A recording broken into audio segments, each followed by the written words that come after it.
Michael Patrick Shields is on the air. Good morning, world. Good morning, Michigan. A very pleasant Tuesday to you. It's Michael Patrick Shields, heard all across the state of Michigan. Every major automaker worldwide is going to be affected by the disaster in Japan by mid to late April, according to a report released yesterday by Automotive Forecasting IHS Global Insight of Northville, Michigan. They say it's not a matter of if, it's a matter of when. The disaster that halted domestic vehicle production in Japan is now affecting the parts supply chain, and the ripple effect is already being felt at plants around the world. The impact will grow in the coming weeks and months because many automakers rely on Japanese source components like semiconductors, integrated circuits, sensors, and LCD displays. We'll talk to Cheryl Freeborough from Freeborough Automotive coming up shortly about this. She has a Hyundai dealership in the Lansing area. Also, George Volman, the Automotive Insider. So Cyril and George will be with us coming up shortly on this program about that. Now, speaking internationally again, we're in day 4 of the coalition military action over Libya. The goal to enforce a UN-authorized no-fly zone that's meant to keep Muammar Gaddafi from attacking his own people. And we will hear a bit of the president's press conference yesterday. He was in Chile and gave a press conference and had some interesting questions asked. We'll hear that audio coming up shortly. Speaking of presidents, former Minnesota Governor Tim Pawlenty is taking the first steps toward a presidential run in 2012. He announced yesterday on Facebook, if you will, that he's forming a committee to explore a possible presidential bid. We are here in our American Metal Roof studio, just a couple blocks from the Capitol, where Governor Snyder will be going to work this morning. He was on the road, though, yesterday, Gary Austin, was he not? And he was rattling some cages. Well, he sure was, and we could see this coming. Now we're getting the details of what Governor Snyder would like to do specifically. You know, he was in Grand Rapids, West Michigan yesterday, and boy, he drew a big crowd, and the governor has a tendency to do that. He's got to get used to these protesters by now, wouldn't you think? Yeah. Everywhere he goes, there's some protesters there, and they were out yesterday in West Michigan, about 100 showing up, upset at proposed budget cuts. But this is what the governor is telling local governments. In effect, if you do a really good job streamlining, make it clear you're making every effort to try to save money, then you're hit by way of fewer revenue-sharing dollars from the state will not be as severe. The governor making it clear. So you mind the financial store a little bit better, you're going to be in better shape from the state. That's what he's saying. The news is brought to you by AARP, a membership organization leading positive social change and delivering value to people age 50 and over through information, advocacy, and service. Live this morning from our American Metal Roof studio, repeating that Governor Snyder yesterday in Grand Rapids is warning local governments they're going to see a drop in state revenue sharing aid if they don't enact certain reforms. So sort of getting the stick, not necessarily the carrot, if you want to look at it that way. Yeah. Public government employees are going to have to pay 20% of their health care costs in order for the local government to get all of the revenue-sharing cash. Yep, that's one of the stipulations. So they're going to take the burden on that. Local governments have to find more ways to work together. This is the speech in Grand Rapids. He says he's not punishing anyone, but he wants to reward success and create a new culture based on best practices. But as Gary said, there were protests yesterday. About 100 people showed up to voice their displeasure with the governor's ideas and policies. Some of them managed to get into the main floor of City Hall, but no protesters managed to get to the 9th floor, where they would have been able to disrupt the governor's presentation. Mary Handy of Belding was among about 100 people who showed up to voice their displeasure to the governor's ideas and policies. Here's what she said. Corporations are not people, and big business is not the only person the government is meant to serve. Joan Hyatt of Grand Rapids talked about why he showed up to protest at the Governor Snyder speech. This is John Hyatt. Really concerned about what's happening to working people, the middle class. Got some other issues like the film incentive and what's happened to that. Now, the governor, for his part, had this to say. This isn't to force consolidation. This is to create a framework so communities on their own can decide they want to use this framework. And it would be the local voters making the decision. You get to use the framework.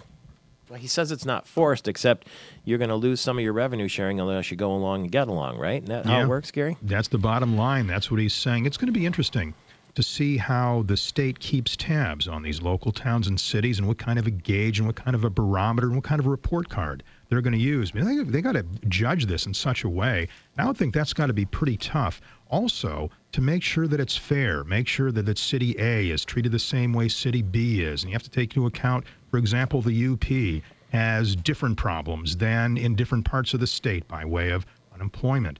I mean, the economic structure in different communities is different. Unemployment rates are different. So I imagine as all of this goes into the mix, those who decide who gets what, that's got to be a tough job.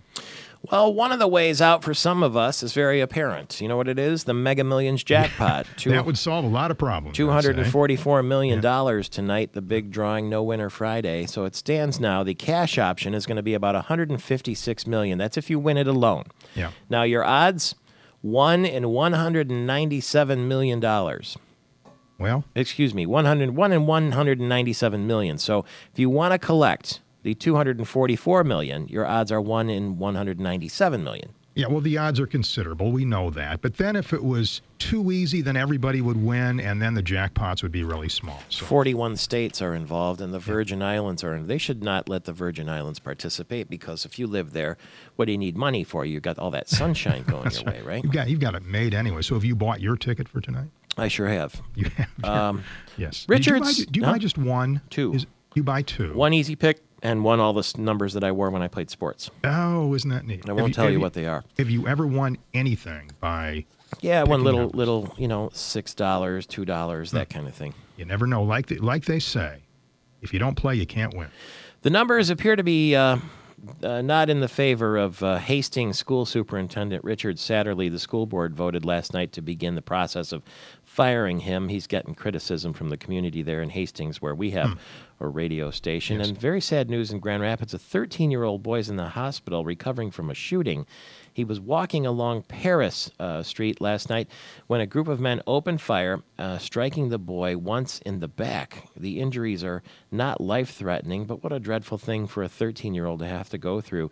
And 1 hour earlier in the same neighborhood, there was also a shooting, and the police are saying it's unrelated, but I think I'll stay out of that neighborhood for a while. That's some grim stuff. Wall Street had some good news yesterday, though. You know, AT&T is going to buy T-Mobile, and that announcement sent both blue chips and tech stocks soaring. The Dow was up 178, the S&P gained 19, and the NASDAQ was up 48 yesterday. And over in the Detroit area, in Bloomfield Hills, kind of close to where State Representative Chuck Moss's Birmingham district is, and we'll talk to him about this later, George Clooney has been seen all over town. He's shooting this movie called The Ides of March, and he and Philip Seymour Hoffman, if you know that actor, their movie is about dirty politics on the presidential campaign. Ryan Gosling is there, too. And so they were shooting at the Christchurch Cranbrook, which is a pretty well-known spot there. And we'll talk to Ann Doyle, too, who has been, I said she's been seeing George Clooney all over town. We're going to ask her about that. You know, talk about positive numbers here. I found it just really encouraging. Your chats with some of those in our tourism industry yesterday. You were out in the Kalamazoo area. Yes. At that forum. But we're also getting reports here that the tourism industry in general is going to be profitable this year. That prediction from the MSU 2011 tourism forecast, those putting this together, say this year will be the second straight year of growth in the tourism industry. How about that? Yeah, the warning was, though, that it's not back to levels that we had before. It's sort of inching back toward the new normal. Yeah, but better than heading in the other direction. Right? Hey, guess who might get their job back? Oh, who's that? Charlie Sheen. Oh, he's well, you know, he might be winning. Yeah, you know, do you think all these tours and all this other business he's got going on, I think it's working. Well, sounds like it. Winning. Yeah, he might be winning indeed. He's filed a $100 million lawsuit against the studio, and now there are some rumors that they may just ask him to come back. You know, why not? After all this.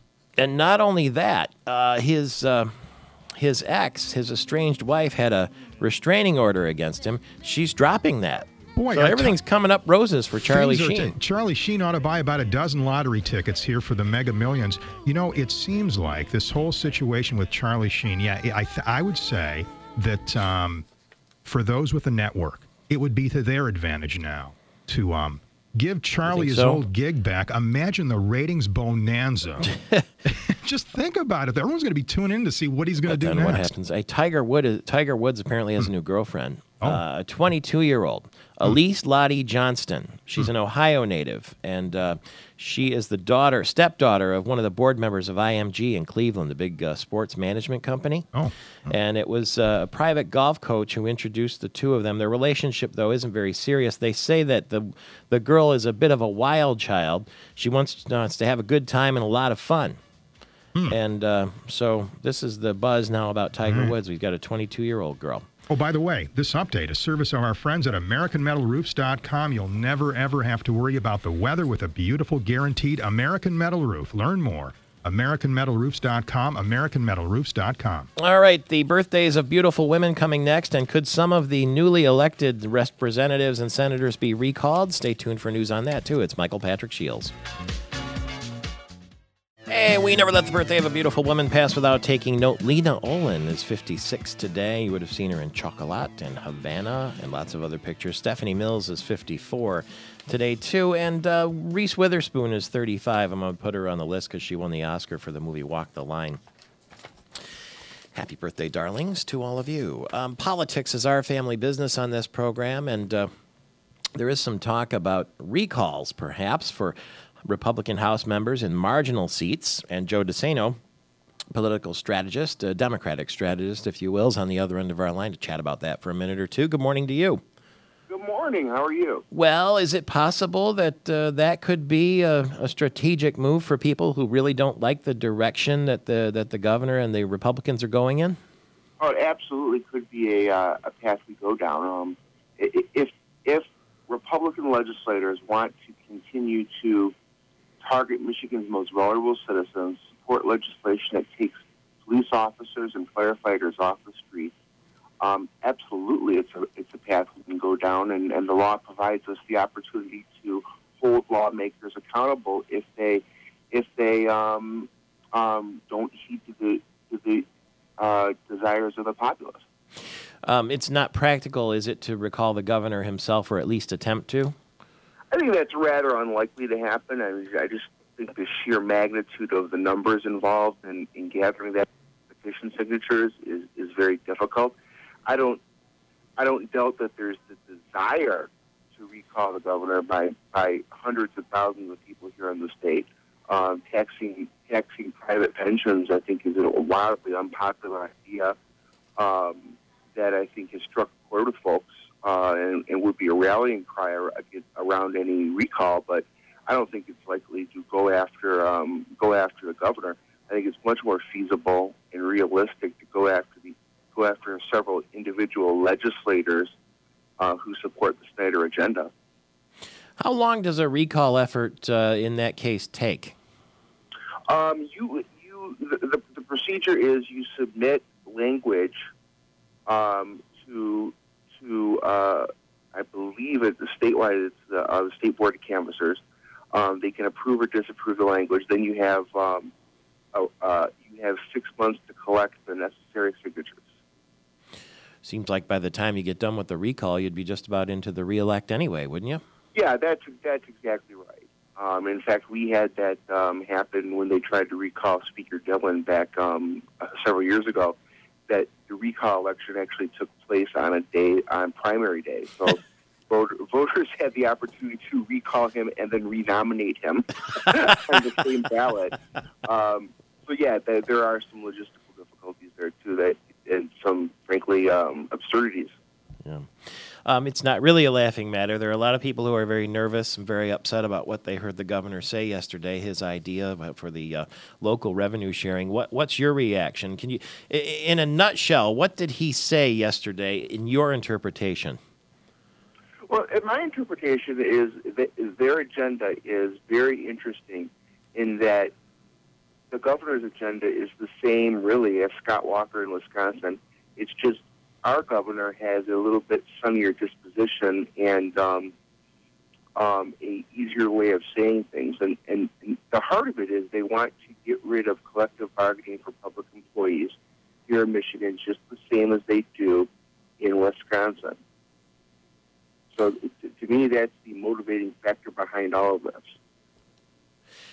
Yesterday, apparently, as I understand it, he wants government employees to pay 20% of their health care costs, and if they'll do that, local government will get all the revenue-sharing cash. That is a stick, not a carrot, isn't it? No, that's absolutely a stick, and this is an opportunity for the governor to lead by example, and make sure that his appointees are paying 20% of their health care as well.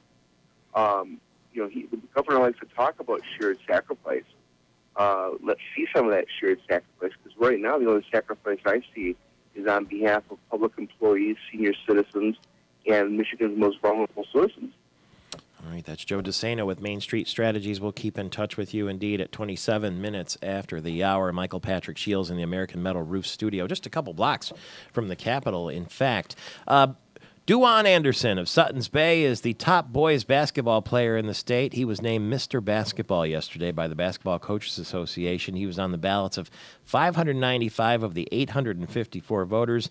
That's more than any other candidate for the award. He's going to be going to Michigan State, and that's the third straight Mr. Basketball to become a Spartan. So congratulations. We will make him our Northwood University Leader of the Day. Northwood University celebrating free enterprise and leadership for 52 years, and DeJuan Anderson will be our Northwood University Leader of the Day. The Red Wings were in action yesterday in downtown Detroit at Joe Louis Arena, and radio broadcaster Ken Cal was there. Thanks, Michael Patrick. James Neal scored the deciding goal in the shootout, giving Pittsburgh a 5-4 win over the Red Wings last night at Joe Louis Arena. Penguins jumped out to a 2-0 first-period lead on a couple of late goals from Pascal Dupuis and Chris Kunitz.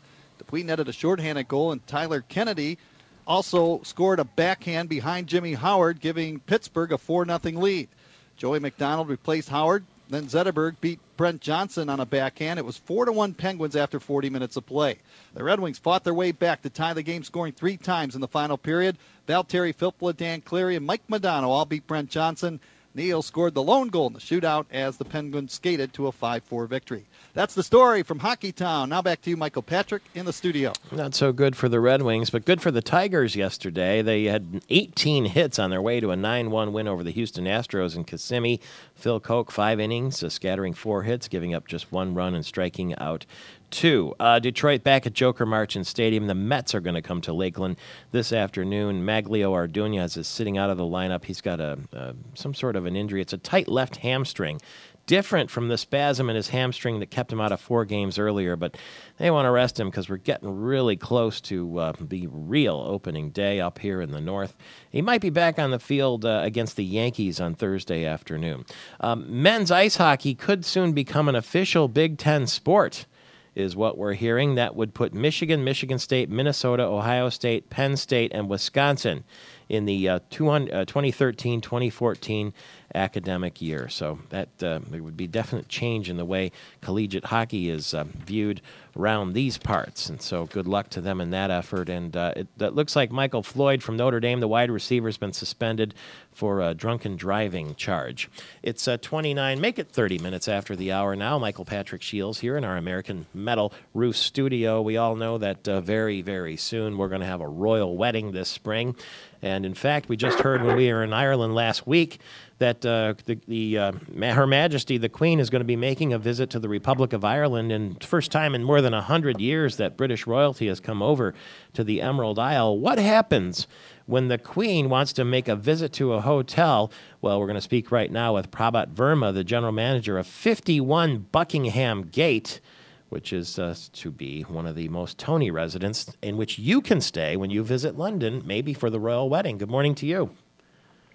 Good morning, Patrick. How are you? Very good. 5-star residence, and a butler greets you at the door. It seems like not only Her Majesty has stayed with you, but when you stay there, you can feel like a king too, huh?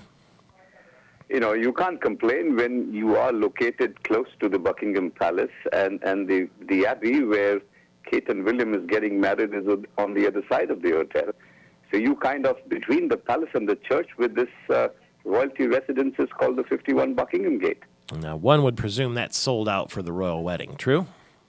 That's the best part of being a hotelier, when you know that there are enough and more takers, and then you pick and choose to say, hey, we'll give you to the best. So you're not going to reveal to us which presumably well-known wealthy people are staying with you during the wedding, right? That's job of a hotelier, just to keep watching and ensuring that you create experience for people to enjoy like a royal family, but keep quiet about it. Yeah, understood. Now, but tell us what the experience is like. Are you saying that if I wanted to stay there at some other time outside the royal wedding, I could book a room at? I think that's what is the essence of what this wedding is created in London, and especially for hotels that are playing host to it. It's just not that week. It's just not the 29th of April. But I think the whole year there is a royal treatment. That's the kind of a package that we've created for people who may miss out on that particular week, but they can avail and feel like the king and the queen and the prince and princess throughout the year. Now, Her Majesty, a lot of people, I think, will watch the wedding and they'll see how intricate London looks and how ornate, and they'll say, I'd like to visit, too. And when they see your address and they see it's Buckingham Gate, they think, wow, it must be very close to Buckingham Palace. I'd like to stay. You've actually had Her Majesty the Queen stay with you? The Queen has visited the hotel many a time. I see. And obviously she's not stayed in the property, but for people who come and take up the oath when they become part of the Commonwealth nations, these ambassadors also tend to stay in our hotel. So that's the perfect residence, which is 2.5 minutes walk to the palace. Wow. And just if I can ask, let's pick a day, I don't know, some day in the middle of summer when the royal wedding isn't on and you want to stay at 51 Buckingham Gate. How much would a room cost for a night? I think what we've done is we've created something which is practical, reasonable, but with still a style of royalty attached. At a rate of £510 per night, mm-hmm. you could be staying in one of our one-bedroom suite in the hotel. Mm-hmm.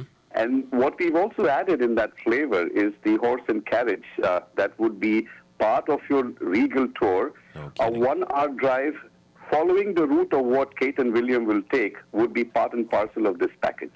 Wow. So that's about $800 US a night, I'm going to guess, right? That's right.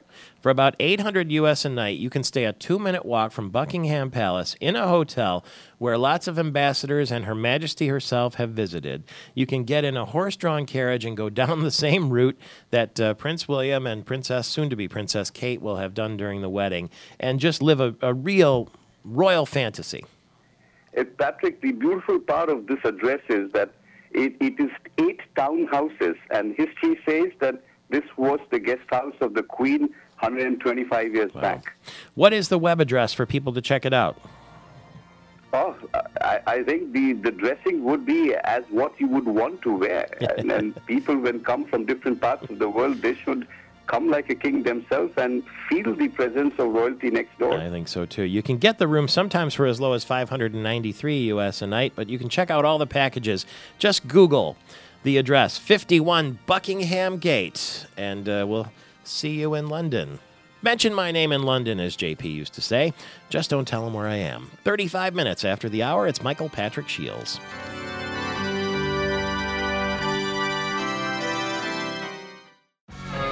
It is a Grand Traverse Tuesday this morning, brought to you by the Grand Traverse Convention and Visitors Bureau. A special time to get out and visit Traverse City, your spring getaway.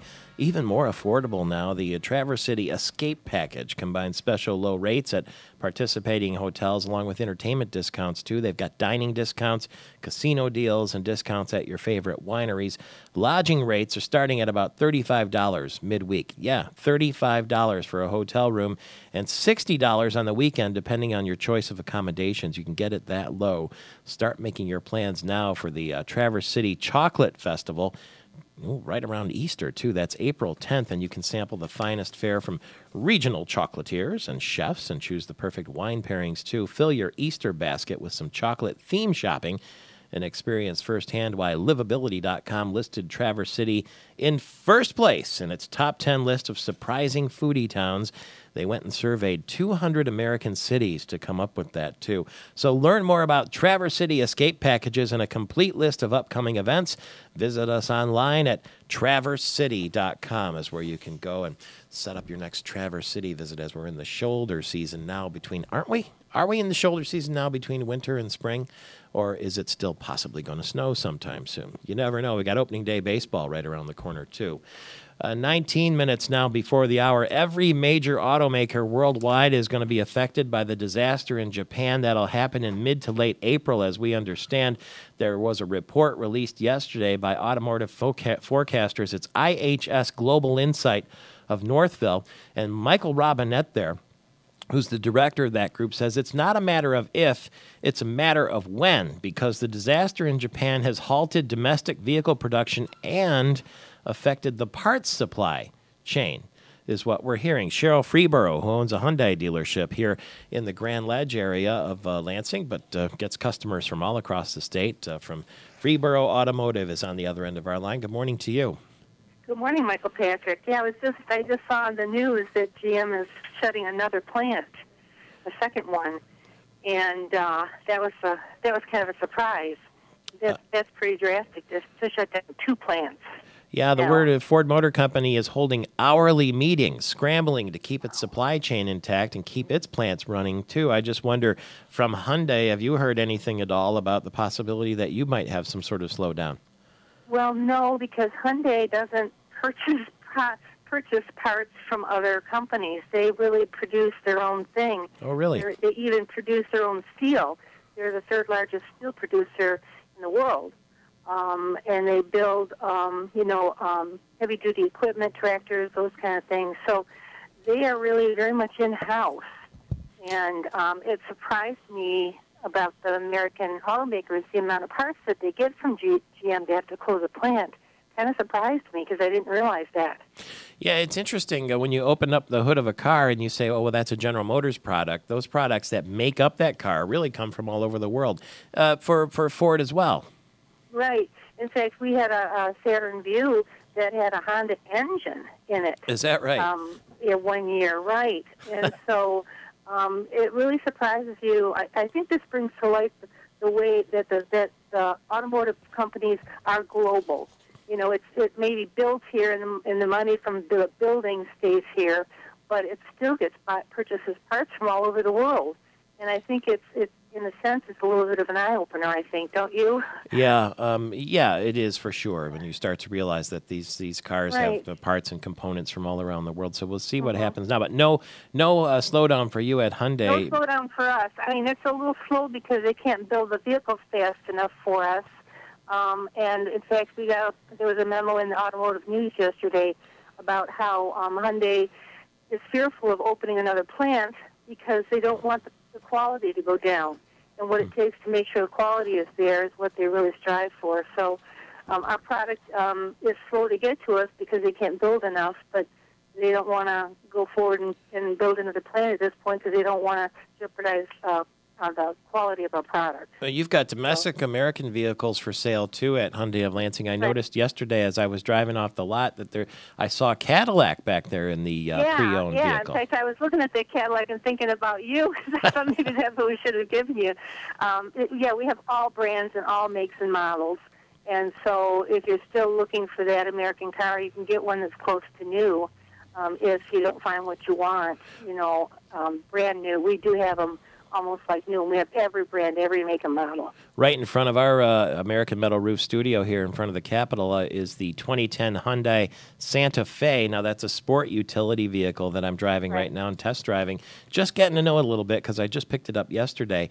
But that Blue Book value is $22,355, and for instance, you're selling it for only $18,995. Your policy there is to sell every single car, pre-owned and certified, under the Blue Book value. Mm-hmm. That's how we stay competitive, and we try to get the best value for the customer. And let's face it, everybody's competitive, and we want to do a great job. Well, so that's how we're doing it, by staying very competitive with price. It's a new economy, and it takes a sort of new creativity to make it. And now with a slowdown in other vehicles, I would anticipate, especially this being the buying season. I mean, this is the big season for car dealers, right? It is. It's absolutely the season for car deals. In fact, my husband asked me that last night. He said, "Oh, you think you're busier because of what's going on?" And I don't really know, because people are loyal to their brands too. But we have been very busy, and that's been nice. All right, we shall see. Thank you very much, Cheryl Freeborough, bright and early this morning from Hyundai of Lansing. You can shop there all over the state. They'll even deliver the vehicle to you if you like to shop online. It's Hyundai of Lansing with Cheryl Freeborough. 14 minutes before the hour, State Representative Mark Meadows has rung in. We'll get with him in 4 minutes. It's Michael Patrick Shields.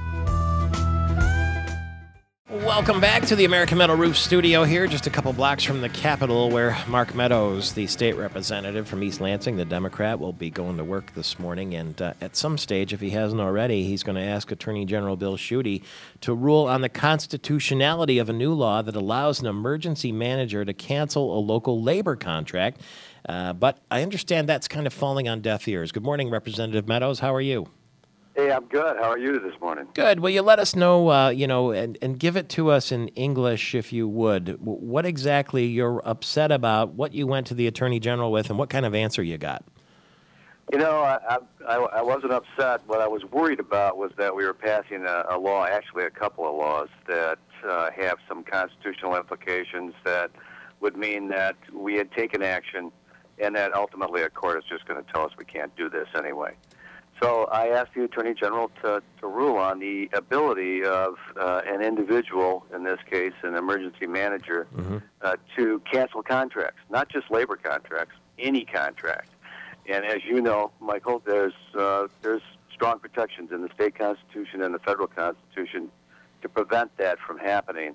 And the Attorney General said, I don't think I'm going to rule on your question, Mr. Meadows. So I've since asked him again to do that, and we'll see what happens from that. But I've also asked him to rule on the ability of us to suspend step increases for state employees, which are previously negotiated. So I'm not sure they understood that, those are things that the legislature can say no to, but we only have a certain opportunity to do that, and that time is long past.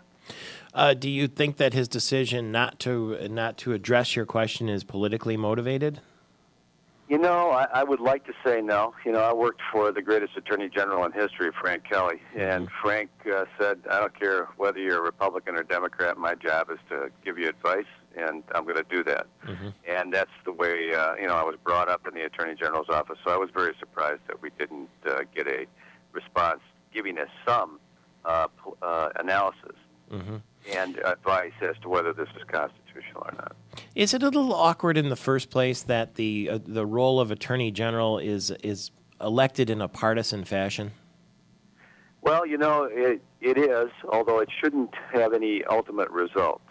Frank was a long-time serving Democrat in the state of Michigan, and I think I'd like to see one time when he made a political decision, a decision that was based basically on whether somebody was a Republican or a Democrat. We were told from day one, our job is to win cases, go win them. It doesn't matter what your party is. We're supposed to win cases for the people of the state of Michigan, and that's the way it was always run. What did you make yesterday of Governor Snyder's address to local governments and his ideas about how to deal with the revenue sharing?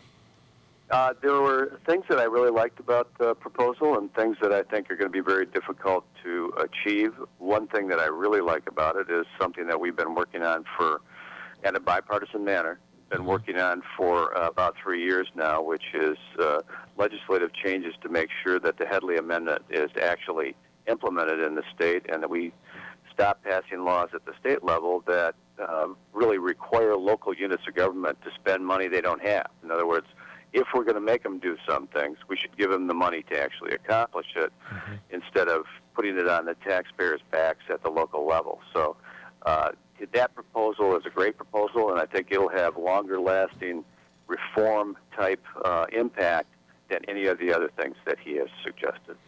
Okay, so will you just to circle back to the front, will you approach the Attorney General again, or will that be that? I've got a letter sitting on my desk to go back to him just to point out that state statutes require him to give us legislators some advice when he's requested to do so, and I'm hoping that he sees that letter and says, "Oh yeah, I guess I better do that." So that's my hope, anyway. What are the chances of that? I hope they're very good. I just don't know for sure. Okay. Well, let us know what happens, will you? I'm sure you will, one way or another. I will do that. Okay, all the great best day, to you. State Representative Mark Meadows, the Democrat from East Lansing. Coming up shortly, Wayne Schmidt will be here, the state representative from Traverse City, on this Traverse City Tuesday. He's a Republican, and Frank Foster will be here, too, the Republican state representative from Pellston. Also, Steve Yensich, the president of the Michigan Lodging and Tourism Association, will check in from Kalamazoo, where that conference continues today. The governor made an appearance yesterday, and we'll find out what he said and how that went over. As you realize, 600 of the state's leading tourism operators are in Kalamazoo caucusing about how to sort of work together to make Michigan one of the most desirable vacation destinations in America. We know that already the state of Michigan has more Facebook fans than any other state. And their web address, michigan.org, gets more hits from around the country than any other state tourism website. So we're very proud of that. We'll follow up on that coming up, too. And also, the United States has passed France in per capita wine consumption. Isn't that surprising to you? We'll go inside the details of that, too. It's Michael Patrick Shields from our American Metal Roof studio on a Traverse City Tuesday. Back right after the news. Good morning, Michigan. A very pleasant Tuesday to you. A Grand Traverse Tuesday, in fact, here in our American Metal Roof studio, back in the shadow of the Capitol Dome after quite a bit of travel in Ireland and yesterday in Kalamazoo at the Governor's Conference for Tourism. And, well, we're with a couple of people who were there yesterday as the conference marches on. Steve Yensich is on the phone with us right now from the Kalamazoo Radisson Hotel and Suites there. He is the president of the Michigan Lodging and Tourism Association. How are you, sir? I'm doing very well, Michael Patrick. How about yourself? Good. I got a couple of legislators in front of me here in our studio. Frank Foster, the state representative from Pellston, the Republican. Good to see you again. Good to see you as well. And, of course, Wayne Schmidt, the Republican from Traverse City, the state representative, who is now, I think, fair to say, the champion of the Pure Michigan cause. True, Steve? Absolutely true, and our thanks to both. Thank you very much for being here with us, too, this morning. Good to have you back in the States here, Michael Patrick. The governor, let's go backward yesterday. He went out to Grand Rapids, ran into some protesters, but after that, Steve, was with you, as I understand it, at the governor's conference, the Pure Michigan Conference, and I think Representative Schmidt, you were there when the governor arrived yesterday? Yes, I had the chance to talk with Governor Snyder.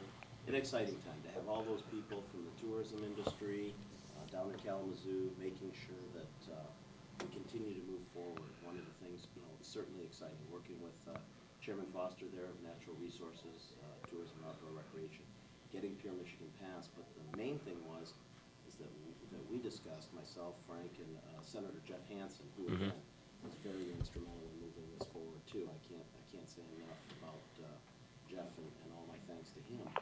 Just that the industry needs to keep moving forward and needs to keep the pressure on, make sure governors, we of course have made the commitment, but we want to make sure that we have that Pure Michigan funding going into the future. We have the vehicle, the money's there, we just need to make sure we continue. So, Steve, your charge will be to keep tourism top of mind, and you've got George Zimmerman and all the rest all paddling fast. I understand the Facebook page has more fans for Michigan than any other state tourism Facebook page. Same goes for the website. What did the governor say yesterday in his address to more than 600 tour operators and owners and that sort of thing in the state of Michigan? Well, we pleased to announce we had roughly 650 people in that room, and the governor had some very focused comments. Obviously, he believes the important role that tourism plays in our state's economy. He talked about his belief that tourism is the equivalent of economic development. For each and every tourist that comes into this state, that's going to generate new tax revenues, new jobs, and I believe he sees that as a means to help jumpstart this state's economy. Spent a little time talking about, he's taking obviously some criticism on his what he termed massive tax reform and allegations that it's in some ways unfair. But his point was that the current rate, the current system, is what is dramatically unfair. and actually, called the Michigan business tax one of the dumbest taxes in the entire country. So he's looking for a new tax structure. He wants it to be simple, fair, and efficient. And he talked a lot about just being relentlessly positive in his leadership. And I think that's something that's very important to move this state forward. Did the governor take any questions from the travel and tourism gathered? No, he did not. He was there. He presented a series of about 4 different tourism collaborative awards that were designed to recognize the collaborations, the innovations that take place amongst various industry segments in terms of service delivery and ensuring an optimal guest experience for everyone that comes to this state. So no questions were posed. What reaction did you get, if any, from people, who gathered out in the hallway after about what the governor said? What was the buzz, I guess? Buzz was, incredible appreciation. A candidate very early in his campaign that placed his support of the Pure Michigan campaign at the top of his then campaign, and then a governor who comes in the first 90 days, and thanks to the 2 gentlemen there and Senator Jeff Hansen, enacted that $10 million increase for this year's campaign, and then a total fund of $25 million moving forward. But, that's still money now. That's a dedicated fund. For the first time ever, we have a fund that we can point to, the 21st Century Jobs Fund. But those monies still must be appropriated. So there's still work that needs to be done. Mm-hmm. Yesterday, you had a couple of sessions that the governor was not involved in, obviously, having to do with branding communities and the use of Facebook and Twitter and such, social networking, if you will, to promote Michigan and their tourism destinations. Any surprises that came out of those sessions? Anything that tickled your fancy particularly? Nothing in particular. Roger Brooks came in. He's based out of Washington State, and really talked about the need for kind of a unified approach in terms of branding a destination, and make sure that not just the hotels and the CVB staff are on the same page, but the hotels, the campgrounds, the restaurants, the museums, the tourists, and even the convenience stores. So, but keeping the message, focused on what is important, not so much in terms of the geography of that destination, but really talking about the attributes of what are the fun things to do. Because when people Google, do a search in terms of looking for what they're going to do on vacation, they tend to go, okay, camping. They Google that, or they talk about kayaking or swimming or, wineries and the like. And so his point was it's important to brand your destination around activities and not so much the geography of that location. All right, I'll buy that. Thank you very much, Steve. The conference goes on today? Yes, it does. Concludes today at about 3:30. We have a international tour sales symposium. And this is, I think, probably one of the more exciting developments. And it's nice to close with something like this. But we're bringing in, folks that handle international tourism. And then George Zimmerman, Travel Michigan, is a member of a Great Lakes consortium of different, 7 different travel bureaus in Indiana, Wisconsin, Minnesota, and the like, the Great Lakes states.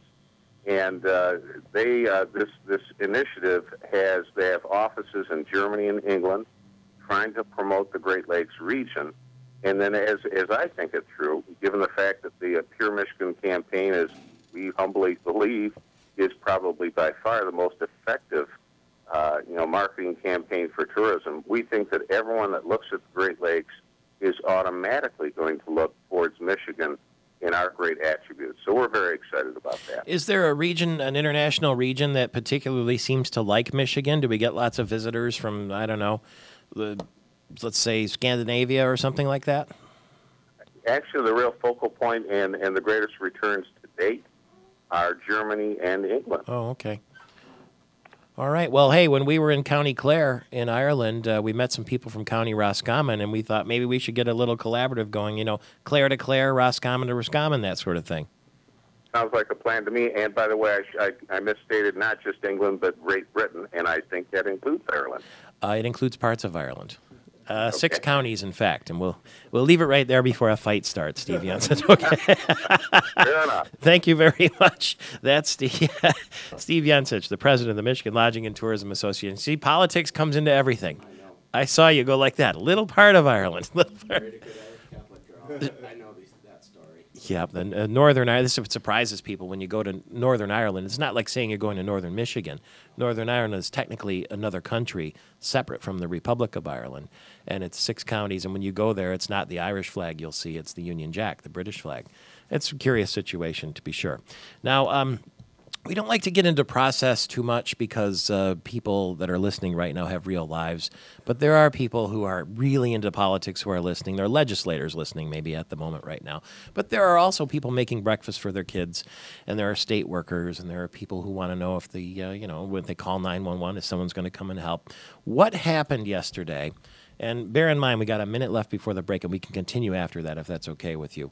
What did the governor say yesterday in Grand Rapids having to do with revenue sharing?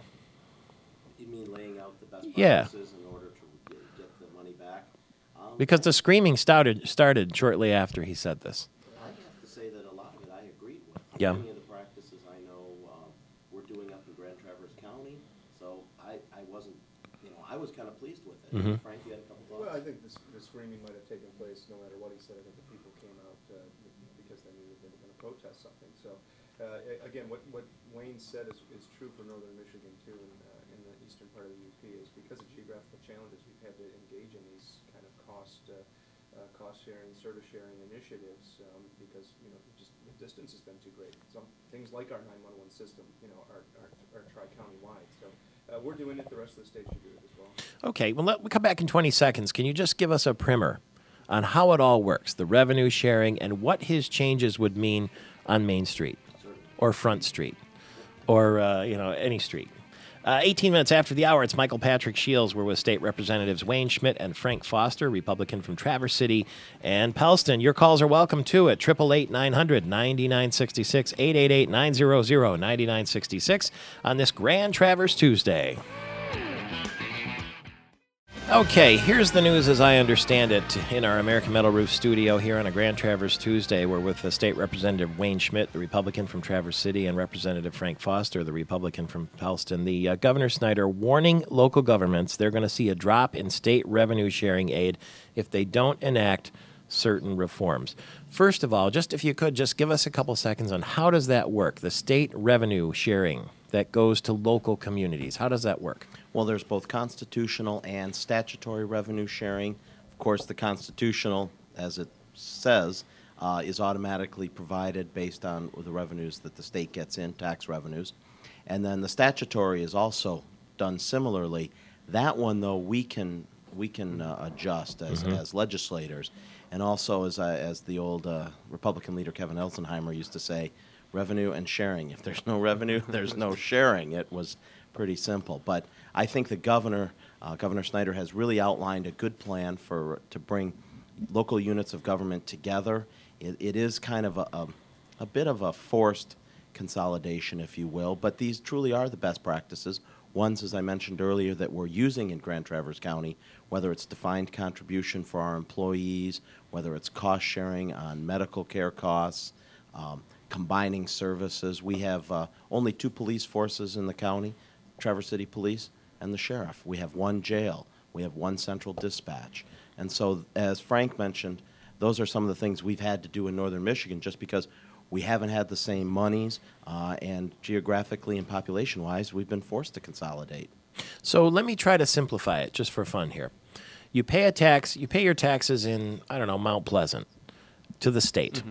And in return, the state sends some of that money back to Mount Pleasant for local services, police, fire, whatever else, right? What would be some other local, what else would people locally need the money for?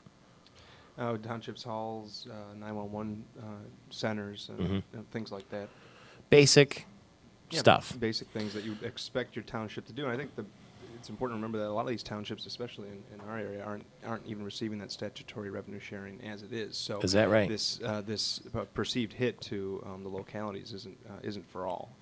So now the governor is saying, we're going to send you that money, but we're only going to send it to you if we see that it's spent in a reasonable fashion. Well, a lot of this is common sense that I think the majority of these municipalities and localities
Nice to have you with us here in our American Metal Roof studio on Fox 47 television or on radio stations all across the state of Michigan, including Mount Pleasant, Petoskey, Traverse City, Hastings, Lansing, Saginaw, Grand Rapids, Kalamazoo, Muskegon, St. Joe, Benton Harbor, and all those places in between.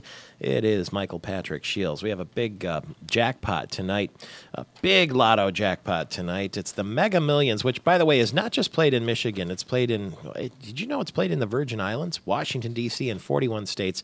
$244 million tonight in the big drawing. So let's just figure this out for tax implications. Let's see. If you take the cash option, which means you want the whole Megillah right at the, tomorrow morning after you win, it'll be $156 million because otherwise you get it paid out over 20 or 25 years. So let's say you say, I want to live for today. I want it all now. $156 million. Let's see. Tax on that probably would be, I'm going to take a guess. Let's just say a third for the heck of it. So you're going to come out with about just over $100 million in your pocket. Don't spend it all in one place.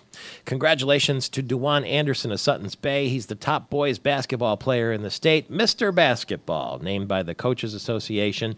And where will he go to college? Michigan State University. That's the third straight Mr. Basketball to be a Michigan State Spartan. And I'm sure he wished they had advanced in the NCAA tournament, but that's okay. They may need him as a shot in the arm.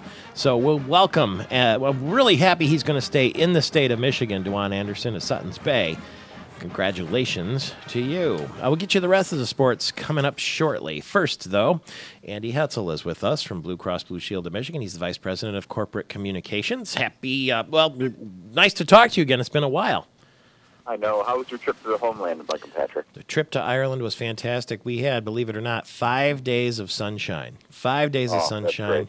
And, when you're in weather like that and scenery like that, you want to get out and do things, take big hikes and climb mountains and play golf and walk along the beach.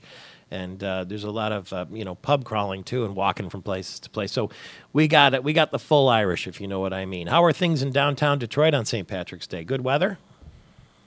I think it was good weather, if I remember correctly, and it was another good day doing business downtown. And we're moving 3,000 people downtown to Detroit pretty soon, Michael Patrick, from the suburbs. And at Blue Cross, we are very excited about that and what it means for the city. And so that's going to start in just a few weeks, so we're ramping up to that. Oh, that's terrific, too. And then right across from the street from where we're broadcasting now, we're going to be broadcasting next Tuesday from the new Accident Fund building, and you'll have employees moving in there as well. And we're really eager to get a sneak preview of that on both radio and television. I've walked through it, Michael, and it is a spectacular renovation of a building that's on the historic register. That means so much to the heritage of Lansing and to its future now that Accident Fund has renovated it. It's going to be putting hundreds and hundreds of employees into it, really bringing a new vitality to that area of downtown Lansing. And we are very excited at Blue Cross to partner with our subsidiary company, the Accident Fund Holdings, to open that building very soon. It's going to bring a new vitality downtown. And then you'll have Blue Cross employees moving into the old Accident Fund building, which is right across the street from the Capitol. That's right. We're trying to do business as best we can, Michael, and that means bringing our employees together from different facilities in mid-Michigan into the Accident Fund building, which is on Capitol Avenue. So one of the things that our CEO, Dan Lepp, did not want to do was leave the one building in downtown Lansing and go to another one and leave the one vacant. So we are optimizing our real estate, and we are going to move our Blue Cross employees into the old Accident Fund headquarters, again, bringing a couple hundred people downtown to Lansing to patronize the shops and restaurants and really bring a new vitality downtown. Detroit, Lansing, Grand Rapids all have major Blue Cross Blue Shield facilities right smack in downtown. And today is American Diabetes Association Alert Day. Yes, real quick. You're at risk of diabetes pretty much if you're overweight and sedentary, if you don't get a lot of exercise. So today, the American Diabetes Association and Blue Cross Blue Shield of Michigan are teaming up to encourage people to go get tested if they're in their early to mid-40s, if they haven't seen their doctor, to get a diabetes test, and if they don't get a lot of exercise. It really is a silent killer because a lot of people in the country don't even know that they have it. 26 million people in the U.S., and really it can really affect your health, and it could stay with you for your lifetime. So we're encouraging people to go get tested if they don't get a lot of exercise and they're a little bit overweight. What sort of a test is it? It's typically a blood test, I believe, and you can get it at your primary care physician. Just make sure that you call your doctor. You should be seeing your primary care doctor on a regular basis anyway. If you haven't been in a while and you're in your 40s, when you're in the next time, ask them to get tested for diabetes. It's so important to maintaining your health. Yeah, we just want to let people know, anyone who is overweight, not physically active, and over the age of 45 should consider them at risk for getting type 2 diabetes. And the reason we bring it up today is because it is Diabetes Association Alert Day. Just to remind you to be aware, because you have to be an active participant in your own health care if you want to have the best result. And the best result is a good, long, happy life. Thank you very much, Andy Hetzel. We'll see you in one of those major cities very soon, in Lansing or in Grand Rapids or in Detroit or anywhere else in the state of Michigan. All the best to you. I'll be up in beautiful Lansing next week. See you then. All right, see you at the opening. And if you're around the state of Michigan and you don't know what we're talking about, the Accident Fund headquarters, it's right near the Capitol building, and it's an old factory. And you look at it and say, that's going to be an office building? And inside the factory works have been created, this gleaming office building where you'll get a chance. You'll get a sneak preview of it next Tuesday on television and radio with me, Michael Patrick Shields. State Representative Chuck Moss and the Red Wings story from yesterday, too. Stay tuned. That's coming in 4 minutes. Another man on the move, State Representative Chuck Moss, the Republican from the Birmingham area, is in an interesting spot as the House Appropriations Chair. Good morning to you, sir. Morning, Michael Patrick. Getting reports that George Clooney has been seen around your parts of the state over there in the Birmingham area. Have you come across George Clooney? No, Mr. Clooney and I don't evidently hang out in the same places, but yeah, they're doing some shooting down in the Detroit area, and a lot of them come up to Birmingham, and we appreciate that. Yeah, he was at Christchurch Cranbrook the other day, along with Philip Seymour Hoffman, and been very, very visible. So I thought maybe you guys, because you're probably very politically equal, don't you? You're like-minded, don't you think? Christchurch Cranbrook is a good place. There's a lot of great locations to shoot. If I were doing shooting, I'd do it right in front of your studios. Yeah, that would be fun. Now, you're making your way to the Capitol. I can hear you on the road there. No, actually, I'm making my way into your studio. He's walking right in the door, if you can see on Fox 47. This is technology. He's in the lobby on his mobile phone, and you're going to see him walk right in here and sit right down. Isn't that funny? Now, that was a sneaky trick. And he's got... If I hadn't been behind a truck, I would have been there. Here, let's see if we can get this transition here. There it is. Look at that. We're going for a transition from mobile phone right to, in our American Metal Roof studio here, the State Representative Chuck Moss. Well, there we go. That's pretty fancy. That's never happened before on this program, well, I mean, tell you. It's not just... not simply call in here. See, we actually go the distance. We've had people run out before, but not usually come in, right? Well, I'm happy to be here. I'm not running away. The governor yesterday, what did you make of his proposal, I guess you would say, for the local revenue sharing? That got a lot of people talking. Well, it has, and I'm going to confess I haven't really dug into it. I had a ton of stuff to do yesterday. That's today's job, is to see. But he said, he said when he was running for office, and he said in his State of the State, and he said everything's on the table. I remember hearing it over and over and over. Well, that's what this is what it means. He obviously said that the revenue sharing would be predicated on people doing certain things and doing best practices. Now we got to drill down and see. I don't know. I like to think a lot of my guys have been doing it already.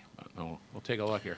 That's exactly what Wayne Schmidt said about Traverse City. We've already been implementing a lot of these sort of streamlining ideas just out of sheer necessity. Oh, yeah. Well, see, this is something I remember. I was on the county commission 10 years ago. We started facing the constrained budget stuff, and our locals began to look into the stuff. But, yeah, the problem with revenue sharing is that's our money. We send it to Lansing, we send it back. And when I was at the county, I remember down on the Capitol lawn demonstrating against John Engler about don't hide from the override and revenue sharing. So, unfortunately, you come up to one of the guys is saying, look, I don't know if you can get it all back. Yeah. In your estimation, how do you think the governor is doing so far? So far, pretty good. I know that the pressure to change things, the pressure to give in and kind of declare certain bits of his program, DOA, is always there. Everybody's getting something threatened. Everybody's going to be unhappy. The trick is to just kind of hold firm and let it work its way through the system rather than to preemptively say this bit or that bit's off the table, because if it is, it all falls apart. What do you say to people who say, that's all fine, the governor's taking care of big business and we're the little guy, we're the ones that are going to pay for it? Well, the little guys have paid for it for 10 years without jobs. And we have loaded taxes onto business. Now, big business, small business, mom and pop business, corporation, it's been loaded on, and we don't have jobs. We don't have business. And when there's no jobs and no business, it's the little guy that suffers the worst. And, we're kind of all little guys. And there's... if the business person, whether it's mom and pop or whether it's Michael Patrick Shields or whether it's the people across the street or the coffee shop next door, which are not big business, and if they can't hire you, you got to be unemployed or leave Michigan. And we want our kids to come back, but they're not going to do it if there are no jobs. What's your agenda today? My agenda today, we're let's see, let me think here. You got to check the BlackBerry. Here, what he's up to. This is an iPhone, and you notice we've got our colors here. Michigan State. Michigan State. Red Wings almost did it, the other night. Yeah, you want to hear what happened? Last night, Shootout. Shootout. Radio broadcaster Ken Cal was there. Thanks, Michael Patrick. James Neal scored the deciding goal in the shootout, giving Pittsburgh a 5-4 win over the Red Wings last night at Joe Louis Arena. The Penguins jumped out to a 2-0 first-period lead on a couple of late goals from Pascal Dupuis and Chris Kunitz. Dupuis netted a shorthanded goal, and Tyler Kennedy also scored a backhand behind Jimmy Howard, giving Pittsburgh a 4-0 lead. Joey McDonald replaced Howard. Then Zetterberg beat Brent Johnson on a backhand. It was 4-1 Penguins after 40 minutes of play. The Red Wings fought their way back to tie the game, scoring 3 times in the final period. Valtteri Filppula, Dan Cleary, and Mike Modano all beat Brent Johnson. Neal scored the lone goal in the shootout as the Penguins skated to a 5-4 victory. That's the story from Hockey Town. Now back to you, Michael Patrick, in the studio. That's tough. That's why you never go to bed on a Red Wings game. I know some people walked out of that Dallas game, and at 24, they score, they win in the overtime. The Tigers are winners yesterday, though. Good to hear. We're getting closer and closer to opening day and all that stuff. So it's no more basketball for us. We lost Oakland University. I'm sure you were particularly disappointed. That's in your neck of the woods. It is. We like to see Oakland do well. We like to see Michigan State. We're glad Michigan's on the rebound, so to speak. Hey, good pun. Can't beat it. Keep in touch with us. Thank you very Thanks much. a lot. Look at that. He walked in on his mobile phone. That's the first time that's ever happened here. That was the first for everything. Charlie Sheen might get his job back. Tiger Woods has a new girlfriend. We'll talk about all that next hour, too. That's State Representative Chuck Moss, the Republican from Oakland County. I'm Michael Patrick Shields. TV viewers, thanks for being with us. Radio listeners, stay right where you are. There's another hour of this coming your way. I'm Michael Patrick Shields. We'll be waiting for you to come and play. To come and play. To come and play. Bye now. Goodbye.